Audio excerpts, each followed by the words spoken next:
रहने के लिए बहुत-बहुत शुक्रिया। आप सभी से निवेदन है कि मेरे चैनल को सब्सक्राइब कर लीजिए। अभी तक सिर्फ एक ही सब्सक्राइबर है और कोई किसी ने सब्सक्राइब नहीं किया तो काइंडली आप मुझे सब्सक्राइब कीजिए। मैंने ये भी देखा है कि बहुत सारे ऐसे वीडियोज़ अवेलेबल हैं जो पेड हैं, वो जो उनको पे करना पड़ता है उसके बाद ही वो पढ़ाते हैं। कुछ अगर आप भी इस तरह की प्रॉब्लम से जूझ रहे हैं तो हमारा कंटेंट पेड नहीं है, हमारा कंटेंट फ्री ऑफ कॉस्ट है, क्योंकि हमारा उद्देश्य ज़्यादा से ज़्यादा लोगों की हेल्प करना है। कि बहुत सारे ऐसे बच्चे हैं जिन्होंने कॉलेज के अंदर नए बेयर एक्स को नहीं पढ़ा है, जो नए 3 लॉज आए हैं। बहुत सारी चीज़ें जब हम अकेले होते हैं तो अकेले हम अपने रूम में बैठे हुए हैं और हमसे वो चीज़ नहीं मैनेज हो पा रही है, तो हमें लगता है कि कोई हमारे साथ होता तो शायद हम इस चीज़ को आराम से कर लेते। तो इसी सारी सोच के साथ ही हमने कोशिश की है कि हम भारतीय साक्ष्य अधिनियम के पार्ट 2 के बारे में हम आगे पढ़ रहे हैं। पार्ट 1 मैंने आपके लिए बना दिया है, पार्ट 2 मेरे साथ पढ़िए। देखिए, मैंने अपनी प्रीवियस वीडियो में भी आपको बताया है कि बहुत सारे बच्चे ऐसे होते हैं जो इंडेक्स भी अच्छे से रीड नहीं कर पाते हैं और उन्हें एक मेंटर की, एक हेल्पर की, एक अच्छे गाइडेंस की ज़रूरत होती है कि हम आपके लिए एक बार इंडेक्स को अच्छे से रीड कर दें और बहुत सारी चीज़ें आपको क्लियर हो जाती हैं। अब 76 सेक्शन 76 तक मैं रीड कर चुकी हूँ, ये पार्ट 2 है, मेरे साथ लास्ट तक बने रहें। इंडेक्स रीडिंग आपके लिए सच में बहुत हेल्पफुल रहने वाला है।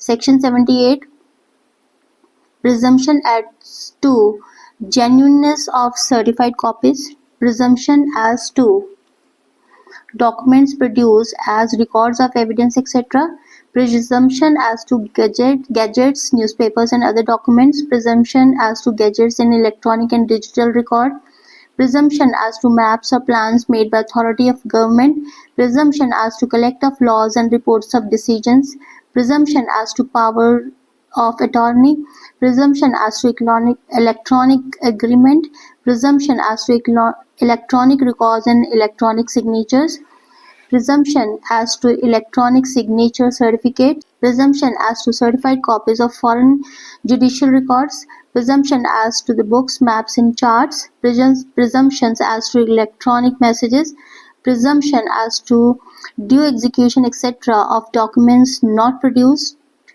presumption as to documents 30 years old, presumption as to electronic records 5 years old. ठीक है, आप लोगों ने एक चीज नोटिस की है इसके अंदर। देखिए, सारा का सारा सेक्शन क्या है? Presumption, presumption, presumption, presumption, presumption, presumption. कोई भी क्वेश्चन आता है, जल्दी से प्रिजम्पशन वाला सेक्शन खोलो और अपना क्वेश्चन कर लो। इसमें इतना ज्यादा प्रॉब्लम वाली बात है कहाँ पे? ठीक है ना। चैप्टर 6 के बारे में देखिए। Of the exclusion of oral evidence bye documentary evidence, evidence of terms of contracts, grants and other disposition of property reduced to form of document, exclusion of evidence of oral agreement, exclusion of evidence to explain or amend ambiguous documents, exclusion of evidence against application of documents to existing facts, evidence as to document unmeaning in reference to existing facts, evidence as to application of language which can apply to one only of several persons, evidence as to application of language to one or two sets of facts to neither of which of the whole correctly applies, evidence as to meaning of illegible characters, etc., who may give evidence of agreement, varying terms of documents, saving of provisions of Indian Succession Act relating to wills. ये 103 तक मैंने आपके लिए read कर दिए हैं sections. आगे देखिए, चैप्टर 4 के बारे में बात कर रहे हैं।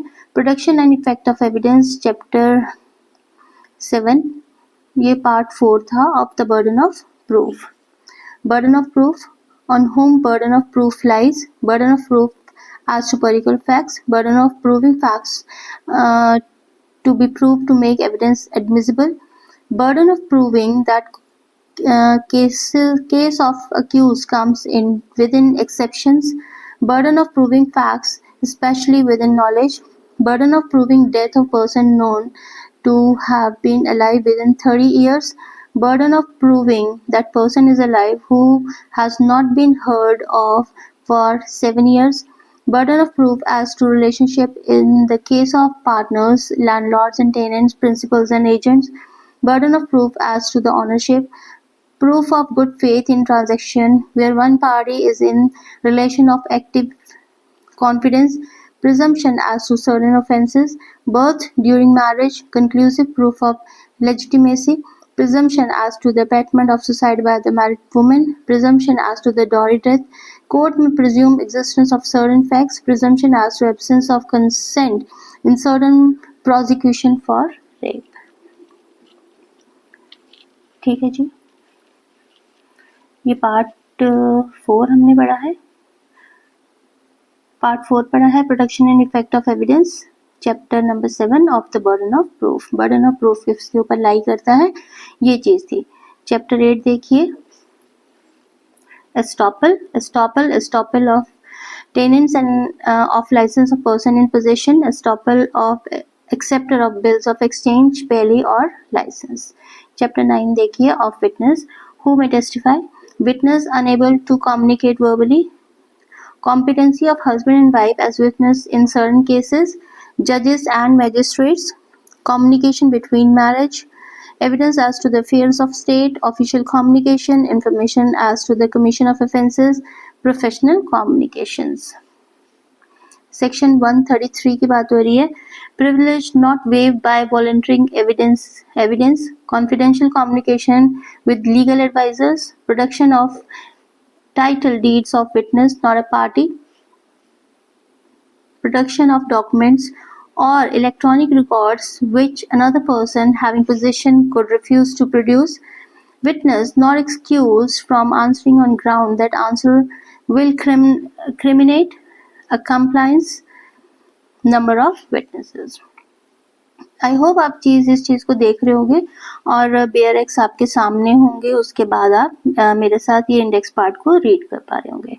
चैप्टर 10 को देखिए, of examination of witnesses, section 140, order of production and examination of witnesses, जज to decide as to admissibility of evidence, examination of witnesses, order of examinations, cross examination of person called to produce a document, witnesses to character, leading questions, evidence as to the matter in writing, cross examination as to previous statement in writing, questions lawful in cross examination, when witness to be compelled to answer, court to decide when question shall be asked and when witness compelled to answer, question not to be asked without reasonable grounds, procedure of court in case of question being asked without reasonable grounds, indecent and scandalous questions intended to insult or annoy, exclusion of evidence to contradict answers to questions testing veracity, questions by party to his own witness, impeaching credit of witness, questions tending to corroborate evidence of relevant fact admissible, formal statement of witness may be proved to corroborate later testimony as to same facts, what matters may be proved in connection with proved statement relevant under section 26 or 27, refreshing memory, testimony of facts stated in document mentioned in section 162, right of adverse party as to writing used to refresh memory, production of documents। 166 देखिए, giving as evidence of document called for and produced on notice, using an evidence of document production of which was refused on notice, judge's power to put question or order production। Chapter 11 देखिए, of improper admission and rejection of evidence, no new trial for improper admission or rejection of evidence। Chapter 12 repeal and saving the schedule।